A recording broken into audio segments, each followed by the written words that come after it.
one of the predictions, especially that's been espoused by the media, is that it might be likely that come 2024 we will finally see a coalition in national government. But the DA, as we've mentioned earlier, has been in coalition in governments and municipalities and wards all across the country now. And you outlined some of the difficulties earlier. But what have you learned about the possibility of coalition governance from these experiences? Yeah, so I think that we've been in coalition school for the last 8 or so years, and I divide the coalition periods into coalition 1.0 and coalitions 2.0. Coalition 1.0 started with the 2016 election, where I think the DA leadership ran into many of these coalitions for expedient purposes rather than on a principled basis, and got our fingers burnt. So the coalitions with the EFF in Johannesburg, for instance, we very soon started having to dance to the EFF's tune, and the rent seeking began, the influence peddling began. And there's only one thing worse than not getting into government, that's getting into government and governing badly and not according to your values and principles. So we learned a lot of lessons through Coalition 1.0. Coalition 2.0 started in the 21 elections, and having learned the lessons from those coalitions before, we adopted a completely different approach. We said from the beginning we will only go into coalitions with people who share the values and principles of non-racialism, respect for the rule of law and the Constitution, a social market economy, and building a capable state. And that precluded parties, for instance, like the EFF, who we said up front we won't go into a coalition with because of the experience that we'd had. It also came down to the experience when we negotiated the coalition agreements. No coalition formed without a written coalition agreement. A handshake is not worth much in politics. The coalitions were therefore negotiated starting not with positions, but with the core values and principles, a common program of action, the red lines about what would be tolerated and not tolerated within, and then finally we did the positions. And I think it was a far healthier situation, and I think the coalitions that have come out of Coalition 2.0 are far more stable and sustainable than the ones that went before. And I've no doubt that the national and provincial coalitions are going to have learnt the lessons from both of those, and I think we'll start to see a coalition. And there will definitely be a coalition government after this next election. We're going to end 74 years of one-party domination, years under the Nats, and now the ANC. We're finally going to have a true multi-party democracy, I believe. Well, let's sure hope so. But another question about the coalitions and what you've learned is, how do you integrate and respect the views of the other parties in your coalition?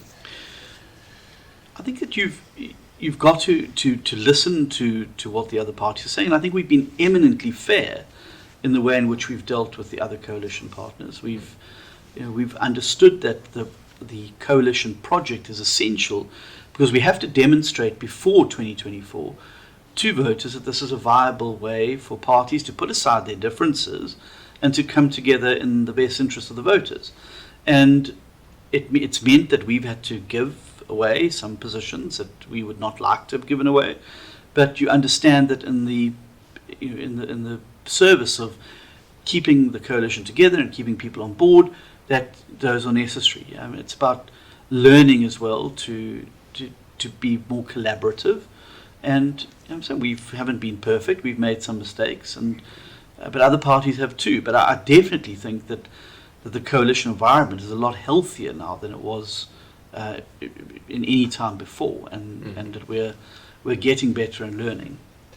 So before moving on to the DA's beliefs and prospects for coalitions come 2024, I want to talk about the prospect of an EFF ANC coalition governing the country, because one of the things that's happened recently, as I'm sure you're well aware, is that Julius Malema has come out and said that he would be willing to negotiate a coalition with the ANC in 2024. And what do you think about this prospect for the country?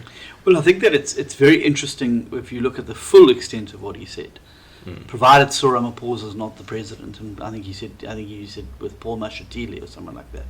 So Mr. Malema has realized that he's not going to be the president of the country, which is his ultimate aspiration, with the EFF. I mean, they've hit a ceiling of between 12 and 13%.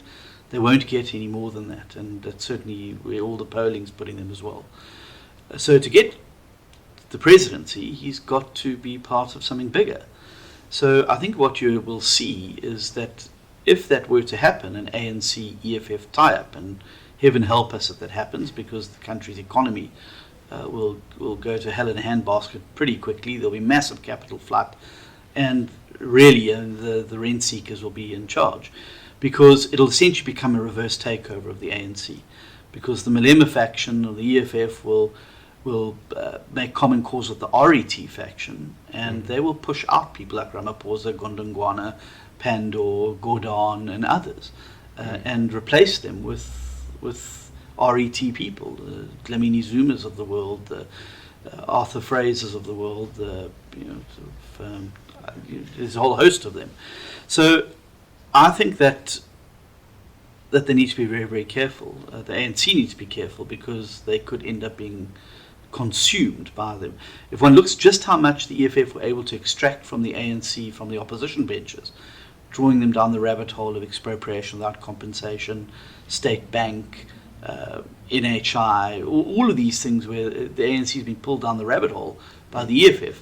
Imagine now, when they're reliant on the EFF for votes, how that is going to accelerate.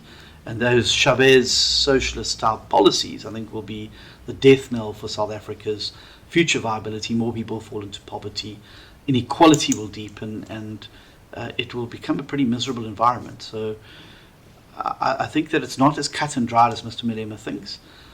Certainly there are elements in the ANC, significant elements, that realize that a toenadering with the EFF spells the end of the road for them and their careers. And so I wouldn't take it as a given that that's where the ANC is necessarily headed as well. So to move then to what the DA is projecting for 2024, in the event that the ANC does fall below 50% of the vote and becomes a minority in the 2024 elections, would you be willing to join a coalition government with them?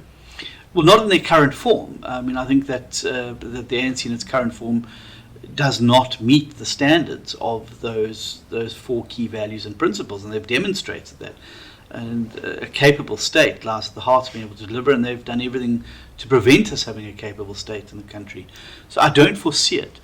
Whether the ANC is in its current form by the time the election rolls around is another thing altogether.